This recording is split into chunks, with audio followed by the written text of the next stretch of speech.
ሰዎች ነን የባህር ፍቅር ነው የተነሳነው አቅማችን የፈቀደውን ነው የምናደርገው ከአቅም በላይ ኤክስፔክት ይደረግ እንደሆነ ይሄ ኢንሁማን የሆነ ነገር ነው ሊሚቴሽን አለ 17 አመታችን ነው ተኝተን አናቀም ደስተን አናቀም ስቀን አናቀም ረፍ የሚባል ነገር አናውቅም ሁሉን ያለምንም ማጋነን የሚቻለውን ሁሉ ነው የምናደርገው ህይወታችንን ሰጥተናል እና ይሄ ቢያንስ በዚህ ቤት ካልታወቀ በስተቀር ኢትዮጵያ ህዝብ እንዴት ሊያውቅ ይችላል የጦርነቱን ባህሪ ለማስረዳት ለምሳሌ መዘዞ ተይዟል ተብሎ በአለም ዜና ዛይ መዘዞ ምን አይነት ቦታ ነው እንግዲህ የሰሜን ሸዋን የጎበኛችሁ ሰዎች ታውቃላችሁ በጠቅላላ 17 አመት የተለያዩ ካርታ ንድፎች ላይ ያሉ ኮረብታዎች የኛ አንድ ሻምበል ይዛል ወይ በሌላ ጊዜ ገፍቶ የወንበዴ ቃኝ ይዛል አንድ የኛ ክፍለ ጦር ያንን ይዛል እንደዚህ የተደረገ ነው በዚህ ባለንበት ቴሪቶሪ ውስጥ ጦርነቱ ለረጅም ጊዜ ተካሄደው ሰላ ድንጋይ ምንድነው ከተማ ነው ሜዳ ነው ገደል ነው ውሃ ነው ቋጥኝ ነው ምንድነው በአንድ ኪሎ ሜትር ዲስታንስ ውስጥ ጦርነት ነው እንገፋፋለን ምናምን እንላለን ለነሱ ትልቅ ነገር ነው አቺቭመንት ነው ሪኮግኒሽን ነው ዝና ነው አሁን ሰላ ድንጋይ ይዘውታል አሁን መዘዞን ይዘውታል እዚህ አናውር የሚለዋወጥ ሲቹዌሽን ነው ኤርትራ ውስጥ አንድም ቀን ጦርነት ሳይደረግበት የቀረበት ጊዜ የለም አንድ ኮረብታ ይዛለን ሌላ ኮረብታ ይዛል አንድ ሸጥ ይዛለን ሌላ ሸጥ ይዛል እነሱ ለፕሮፓጋንዳ ይጠቀማሉ እኛ መንግስት ነን አሁን ይዘውታል እኛ ይዘነዋል ካራምሽግ ምንድነው ክምር ድንጋይ ምንድነው አፋሪት ራሱ የፈረንሳይና የቬትናምን ጦርነት አድርገው ሲያውቁ ነው የምዕራብ ዜና አቅራቢዎች አፋሪትን እዚህ ያላችሁ ሰዎች ብዙዎቻችሁ ምታውቁ ይመስለኛል በኢትዮጵያ ስታንዳርድ ቀበሌ አይደለም 700 ሰው ነበረበት እነዛ በርኩ ጊዜ የነበረው እዛ ቦታ ላይ ለሚሊተሪ ስትራቴጂ ያዝነው ቦታና ለውሃን በቤንዚን አይቆፈርበት አልማዝ አይቆፈርበት ወርቅ አይወጣበት አገር አይደለ ሰው የለበት ምን ናቲንግ የደንዲያንፉ ጦርነት ፈረንሳይ ተርታችበት ሁኔታ አይነት ድል ነው አሉ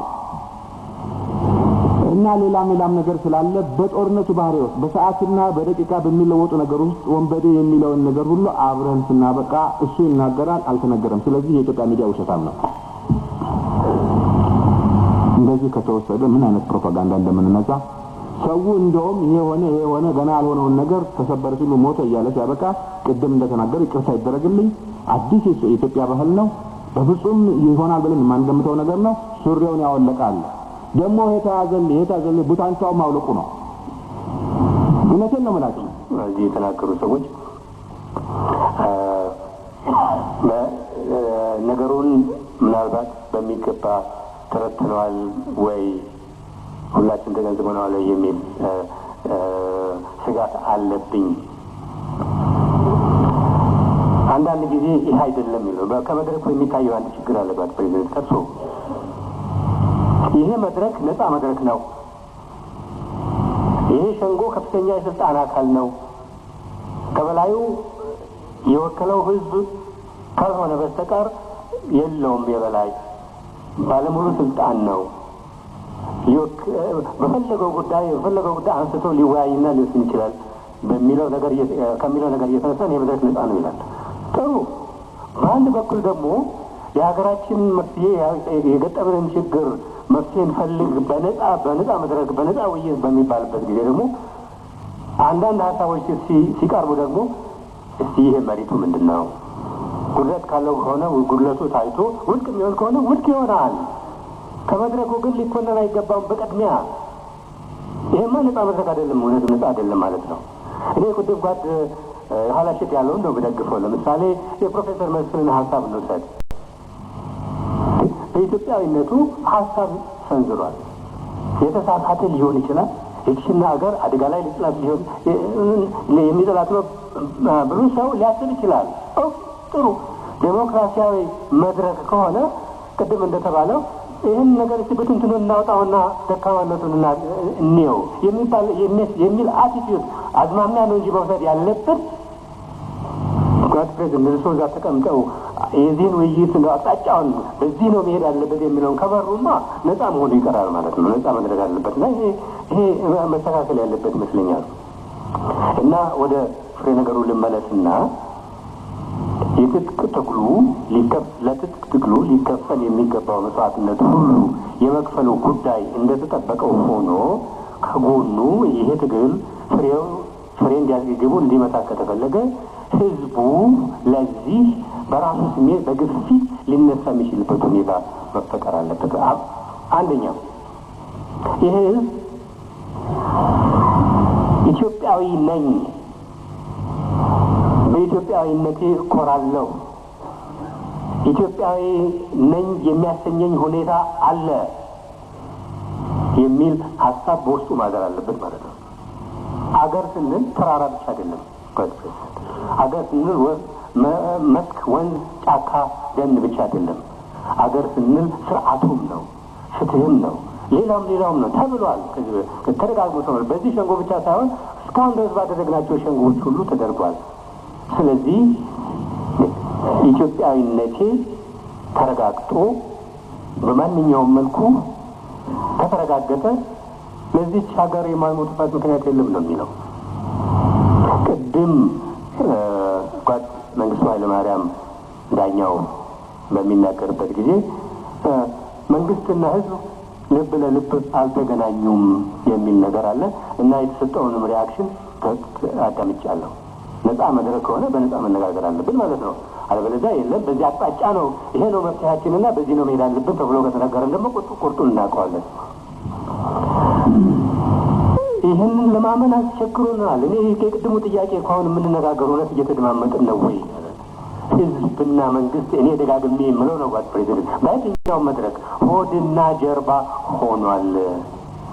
እኛ ለዚች ሀገር አንድነት መከፈል ያለበት መስዋዕትነት ሁሉ መከፈል አለበት ብለን ስንነሳ መንግስትና መሪው መንግስት ነው፣ ኃይሉ ህዝብ ነው። ህዝብ ሆድና ጀርባ የሆነ ምን ፋይዳ ሊፈይድ ነው? ጠላትን ማጥቃት የሚቻለው አንድ ልብ ሲኮን አንድ ግንባር ሲፈጠር ነው። ወዲያና ወዲህ እየተጎተተ ጠላትን ማጥቃት አንችልም። ይህንን ነው ማመን ያቃተን እኛ ሆነ ለማመን አቅቶናል። ይህንን መቀበል መዋጥ አግነገ ዋት ፕሬዚደንት ስለ ኪኒን መዋጥ ብዙ ጊዜ ይናገራሉ። ሰው ባለፈው ዓመታት ተናግረዋል፣ ሰምቻለሁ። ስለምን ስለ ኪኒን መዋጥ ይህን ኪኒናችንን መዋጥ አለብን፣ ጌታችንን መቀበል አለብን፣ ይህን ማድረግ አለብን። ትክክል ነው፣ ቀጥላለሁ። ይሄ መዋጡ ግን ለሁላችንም እኮ ነው። እኔ እወጣለሁ መዋጥ ካለብኝ፣ ሌላው እናንተ ሟጡ። ምንድነው መዋጥ አለብን? እውነታ ይሄ ህዝብ እና መንግስት ለመበተን አይደለም ጓድ ፕሬዚደንት። አስቀድሜ በመጀመሪያ ተናግሬያለሁ። አንድነትን ለማጠናከር ነው የምፈልገው። ግን አንድነትን ለማጠናከር በግማሽ አይኔ እያየሁ አይደለም መሞክር፣ በሙሉ አይምሮዬ በሁለት አይኔ በግልጽ እየተመለከትኩ አስተማማኝ የሆነ ድል እንዳገኝ ነው የምፈልገው። ራሴን በራሴ መደለል እችላለሁ። ከዚህ በፊት ስለ ሰላም ተነስቶ ንግግር በተደረገበት ጊዜና ሀሳብ በቀረበበት ጊዜ የነበረውን ንብርብ አስታውሳለሁ። አሁንም በእውነት አለፉትም ማለት ነው። እንደዛ ብዙም አልሄድንም ማለት ነው። እነዚህ ያለፉት ዓመታት የደረሰብን ችግር፣ ሀገራችን የወደቀችበት ሁኔታ ይህንን ነገር ትንሽ ያስተምረናል፣ ለማየት እንችላለን የሚል ሀሳብ አድሮብኝ ነበረ። ግን ሁኔታውን እንደማየው ብዙም የራቅን አልመሰለኝም። ይህንን ችግር እንዴት እንፍታው? የኢትዮጵያን ሕዝብ የሚጠብቀው ከዚህም ቤት የሚጠብቀው ይህንን ችግር ሊፈታ የሚችል መፍትሄ ይዞ ይምጣ ነው። በወታደሩ ብቻ ከዚህ በፊት እንዳደረግነው ያለ እንደሆነ እንዴ ምን የከለከላቸው ነገር አለ? ከዚህ በፊት ብላንክ ቼክ በጀት ሰጥተናል። የፈለጋችሁትን የሰው ኃይል ሞቢላይዝ ለማድረግ እንደምትችሉ ከዚህ ቤት ተደጋግሞ የተሰጠ መመሪያ ነው። ምንድነው ችግሩ የሚል ጥያቄ ነው። ስለዚህ መፍትሄያችን ጣምራ፣ በአንድነት ጣምራ መፍትሄ ነው መሆን ያለበት ማለት ነው። እሺ እዚህ አባቴ ይህን 50 ሚሊዮን ህዝብ ወደ ደም ባህር እንደ አባይ እንደ ጣና ውሃ ቀርተን ሳናፈሰው የኢትዮጵያን ህዝብ የምናረጋጋበት መንገድ አለ። ዘዴ ነው። ፖለቲካዊ ሂደት አለ ይመስለኛል። ምናልባት በእርሱ አስተዳደር